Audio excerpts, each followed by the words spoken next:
Hello नमस्कार दोस्तों, best knowledge TV में आपका स्वागत है। आज हम बताएंगे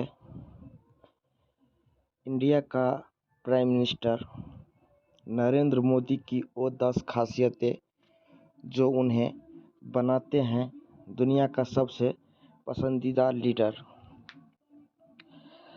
17 सितंबर 1950 को गुजरात के महेसाना जिले के वडनगर में पैदा हुए मोदी देश के ऐसे पहले प्रधानमंत्री हैं जिनका जन्म आज़ादी के बाद हुआ।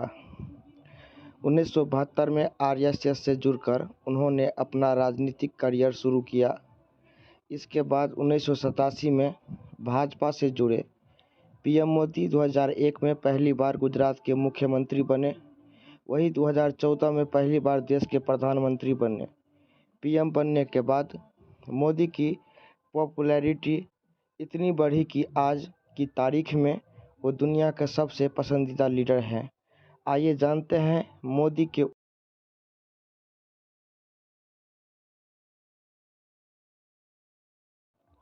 2014 में पीएम बनने के बाद नरेंद्र मोदी जब पहली बार संसद भवन पहुंचे तो लोकतंत्र के मंदिर को सिर झुकाकर प्रणाम किया। इस दौरान उन्होंने संसद की सीढ़ियों पर माथा टेका। नैतिक मूल्यों के प्रति पीएम मोदी की कर्तव्य निष्ठा देख लोगों ने उसकी जमकर तारीफ की। वहीं 2019 में भी भाजपा और एनडीए के संसदीय दल का नेता चुने जाने के बाद पीएम मोदी ने संसद के सेंट्रल हॉल में संबोधन से पहले भारतीय संविधान के आगे शीश झुकाया। मोदी ने अपने 8 साल के कार्यकाल में कई बड़े और कड़े फैसला लिए हैं, फिर चाहे फैसला नोटबंदी का हो या पाकिस्तान के खिलाफ सर्जिकल स्ट्राइक का। उन्होंने ये साबित किया है कि वो फैसले लेने वाली और उस पर पुरजोर तरीके से काम करने वाली सरकार है। सभी मोर्चों पर मोदी ने लगातार खुद को फैसला लेने वाला दमदार प्रधानमंत्री साबित किया है। मोदी की तमाम नीतियां खासकर गरीबों और गांवों को ध्यान में रखकर लागू की गई है। वो जनता की तकलीफ को समझते हैं। उन्होंने आम आदमी के इलाज के लिए आयुष्मान योजना के अलावा उज्ज्वल योजना और जनधन योजना लागू की।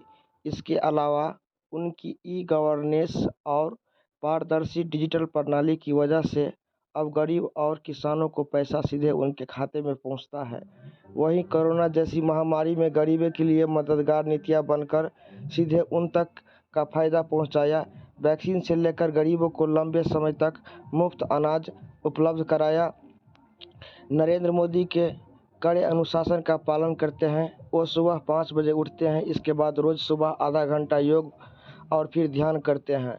ऑफिस निकलने से पहले वे कुछ ज़रूरी फ़ोन करते हैं और यदि कोई फाइल हो तो उसे देखते हैं। मोदी न सिर्फ खुद 18 घंटे से ज़्यादा काम करता है बल्कि अपने मंत्रियों से भी 18 घंटे काम करने के लिए कहते हैं। वे इस निर्देशन की रोज़ मॉनिटरिंग भी करते हैं। मोदी ने कई बार ये साबित किया है कि लीडरशिप में न केवल मौजूदा चुनौतियों से निपटना होता है बल्कि आगे की विकास और बदलाव के लिए भी एक लॉन्ग टर्म प्लानिंग के साथ चलना होता है। मोदी ने बताया कि उन्होंने किस तरह देश के लिए अगले 10 साल की योजना बनाई हुई है। इन सारी योजनाओं के नतीजे भी अब दिखने लगे हैं। मोदी ने प्रधानमंत्री बनने के बाद ये दिखाया है कि कोई भी काम या किसी भी योजना का अमलीकरण बगैर टीम की कड़ी मेहनत के नहीं हो सकता। यही वजह है कि उन्होंने न केवल सरकार के कामकाज की संस्कृति बदली बल्कि नीचे सरकारी अधिकारियों और कर्मचारियों तक भी संदेश पहुंचाया कि जवाबदेही और जिम्मेदारी के साथ कड़ी मेहनत तो करनी ही होगी, बेहतर परिणाम देना होगा। पीएम मोदी एक स्ट्रिक्ट रूटीन फॉलो करते हैं। इसमें हर काम की मॉनिटरिंग से लेकर उस पर रिएक्शन तक शामिल है। राजनीतिक विश्लेषक मोदी के काम करने के तरीके को कॉर्पोरेट स्टाइल वाला कहते हैं। मोदी नियमित रूप से योग करते हैं। योग से उनका शरीर इतना फिट रहता है कि वो लगातार 14 से 16 घंटे बिना रुके काम कर पाते हैं। प्रधानमंत्री मोदी के लिए देश सबसे ऊपर है। वो अक्सर कहते हैं, सौगंध मुझे इस मिट्टी की, ये देश नहीं झुकने दूंगा। मोदी सिर्फ ऐसा कहते नहीं, बल्कि उनके सभी फैसलों में ये साफ तौर पर नज़र भी आता है। मोदी के लिए राष्ट्रभक्ति और राष्ट्रहित पहले है। देश को पहले रखने की उनकी प्राथमिकता विदेश नीति से लेकर देश की सुरक्षा और व्यापार के साथ देश को आत्मनिर्भर बनाने की नीतियों में भी नज़र आती हैं। वैश्विक स्तर पर भारत की बदली हुई और मजबूत छवि खुद इस बात की गवाह है। पीएम मोदी ने साबित किया है कि अपने लक्ष्य को पाने के लिए कोई भी काम छोटा या बड़ा नहीं होता है, लक्ष्य बड़ा होता है। साल 2014 में पीएम मोदी का लक्ष्य स्वच्छ भारत अभियान था। इसे लेकर लोगों ने जागरूकता लाने के लिए मोदी ने खुद झाड़ू उठाई और आसपास की गंदगी को साफ किया। पीएम मोदी को देखकर पार्टी के नेता और फिर आम जनता सफाई अभियान में जुट गए। कैसा लगा ये वीडियो? अगर अच्छा लगा होगा तो कृपया करके आप लोग हमारे चैनल को सब्सक्राइब करके बेल आइकन को ज़रूर प्रेस कीजिएगा। नमस्कार, धन्यवाद।